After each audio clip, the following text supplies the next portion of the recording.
ಎಲ್ಲರಿಗೂ ನಮಸ್ಕಾರ ಹಾಗೂ ಜೋಕರ್ ಸ್ಪೀಕ್ಸ್ ಪಾಲಿಟಿಕ್ಸ್ ಯೂಟ್ಯೂಬ್ ಚಾನಲ್ಗೆ ಸ್ವಾಗತ ಸುಸ್ವಾಗತ. ಇವತ್ತಿನ ವಿಚಾರ ಏನಪ್ಪಾ ಅಂದರೆ, ಹಾಸನದ ಮಾಜಿ ಸಂಸದರಾಗಿದ್ದಂತಹ ಪ್ರಜ್ವಲ್ ರೇವಣ್ಣ ಅವರ ಮೇಲೆ ಹಲವಾರು ಮಹಿಳೆಯರ ಮೇಲೆ ಅತ್ಯಾಚಾರ ಎಸಗಿದ್ದಾರೆ ಅನ್ನೋ ಆರೋಪದಡಿ ಅವರನ್ನು ಬಂಧಿಸಲಾಗಿತ್ತು. ಈಗ ಅವ್ರನ್ನ ಮೊನ್ನೆಯಷ್ಟೇ ಅವ್ರನ್ನ ಅಪರಾಧಿ ಅಂತ ಪರಿಗಣಿಸಿ ಕೋರ್ಟ್ ಜೀವಾವಧಿ ಶಿಕ್ಷೆಯನ್ನು ಕೂಡ ಅವರಿಗೆ ವಿಧಿಸಿದೆ.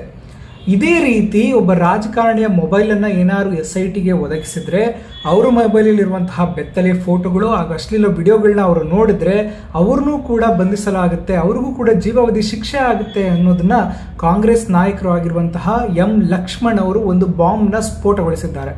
ಹೌದು ಸ್ನೇಹಿತರೆ, ಕಾಂಗ್ರೆಸ್ನ ಪ್ರಭಾವಿ ನಾಯಕರಲ್ಲಿ ಒಬ್ಬರಾಗಿರುವಂತಹ ಎಂ ಲಕ್ಷ್ಮಣ್ ಅವರು ಏನಂತ ಹೇಳಿದ್ದಾರೆ ಅಂದರೆ, ಈ ಪ್ರತಾಪ್ ಸಿಂಹ ಏನಿದ್ದಾರೆ, ಮಾಜಿ ಸಂಸದರು ಆಗಿರುವಂತಹ ಪ್ರತಾಪ್ ಸಿಂಹ ಅವರ ಮೊಬೈಲನ್ನು ಏನಾರು SITಗೆ ಒದಗಿಸಿದರೆ ಅವರ ಮೊಬೈಲ್ನಲ್ಲಿಯೂ ಕೂಡ ಅಶ್ಲೀಲ ಫೋಟೋಗಳು ಹಾಗೂ ವಿಡಿಯೋಗಳಿದ್ದಾವೆ.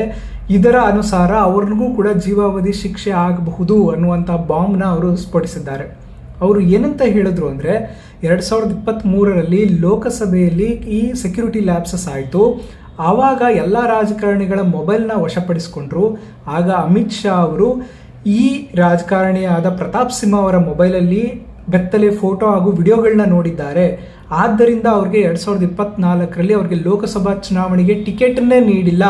ಈ ವಿಚಾರವಾಗಿ ನನ್ನ ಬಳಿ ಎಲ್ಲ ದಾಖಲೆಗಳು ಇದ್ದಾವೆ ಅಂತ ಅವರು ಸಂದರ್ಭದಲ್ಲಿ ತಿಳಿಸಿದ್ದಾರೆ. ಅಷ್ಟೇ ಅಲ್ಲದೆ ಅವ್ರು ಏನಂತ ಹೇಳ್ತಿದ್ದಾರೆ ಅಂದರೆ, ಈ ಪ್ರತಾಪ್ ಸಿಂಹ ಅವ್ರಿಗೆ ಬೇರೇನೂ ಕೆಲಸ ಇಲ್ಲ. ಸಿದ್ದರಾಮಯ್ಯ ಆಗಿರ್ಬೋದು, ಮಲ್ಲಿಕಾರ್ಜುನ್ ಖರ್ಗೆ ಆಗಿರ್ಬೋದು, ಅಥವಾ ಪ್ರದೀಪ್ ಈಶ್ವರ್ ಆಗಿರ್ಬೋದು, ಇವ್ರನ್ನ ಲೇವಡಿ ಮಾಡಿಕೊಂಡೇ ಇರ್ತಾರೆ. ಇವ್ರನ್ನ ಡೆಲ್ಲಿಲಿ ಏನಂತ ಕರೀತಾರೆ ಅಂದರೆ ಬ್ಲೂ ಬಾಯ್ ಅಂತ ಕರೀತಾರೆ. ಇವರ ಮೊಬೈಲ್ನಲ್ಲಿ ಅಶ್ಲೀಲ ಫೋಟೋ ಹಾಗೂ ಬೆತ್ತಲೆ ವಿಡಿಯೋಗಳು ಇದ್ದಾವೆ. ಅವ್ರನ್ನ ಏನಾದ್ರು SIT ಕೊಟ್ಟರೆ ಈ ಕೂಡಲೇ ಅವ್ರನ್ನ ಅರೆಸ್ಟ್ ಮಾಡ್ಬೋದು ಅಂತ ಅವರು ತಿಳಿಸಿದ್ದಾರೆ. ಅಷ್ಟೇ ಅಲ್ಲದೆ ಅವ್ರು ಏನಂತ ಹೇಳಿದ್ರು ಅಂದರೆ, 2024ರ ಲೋಕಸಭೆ ಚುನಾವಣೆಯಲ್ಲಿ ಅವ್ರಿಗೆ ಟಿಕೆಟ್ ಈ ಕಾರಣಕ್ಕೆ ಆಗಲಿ ಅಮಿತ್ ಶಾ ಅವರು ನೀಡಲಿಲ್ಲ.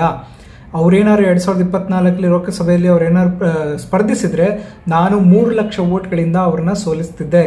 ಈಗಲೂ ಒಂದು ಓಪನ್ ಚಾಲೆಂಜ್ ಮಾಡ್ತೀನಿ, ನಾನು ಮುಂದಿನ ಚುನಾವಣೆಗೆ ಪ್ರತಾಪ್ ಸಿಂಹ ಅವರು ಎಲ್ಲಿ ಬೇಕಾದರೂ ನಿಲ್ಲಿ, ಅವರ ಪ್ರತಿಸ್ಪರ್ಧಿಯಾಗಿ ನಾನು ನಿಂತು ಗೆಲ್ಲುತ್ತೇನೆ ಅನ್ನೋದನ್ನು ಅವರು ಈ ಸಂದರ್ಭದಲ್ಲಿ ತಿಳಿಸಿದ್ದಾರೆ. ಸ್ನೇಹಿತರೆ, ಇದಿಷ್ಟು ಇವತ್ತಿನ ಕರ್ನಾಟಕ ಪಾಲಿಟಿಕ್ಸ್ ವಿಚಾರಗಳಾಗಿತ್ತು. ಇನ್ನು ಹೆಚ್ಚಿನ ಕರ್ನಾಟಕ ಪಾಲಿಟಿಕ್ಸ್ ವಿಚಾರಗಳಿಗಾಗಿ ದಯಮಾಡಿ ನನ್ನ ಯೂಟ್ಯೂಬ್ ಚಾನಲ್ನ ಸಬ್ಸ್ಕ್ರೈಬ್ ಮಾಡಿಕೊಂಡು ಸಪೋರ್ಟ್ ಮಾಡಿ ಅಂತ ಕೇಳ್ಕೊಳ್ತಾ, ವಿಡಿಯೋ ನೋಡಿದ್ದಕ್ಕಾಗಿ ಧನ್ಯವಾದಗಳು.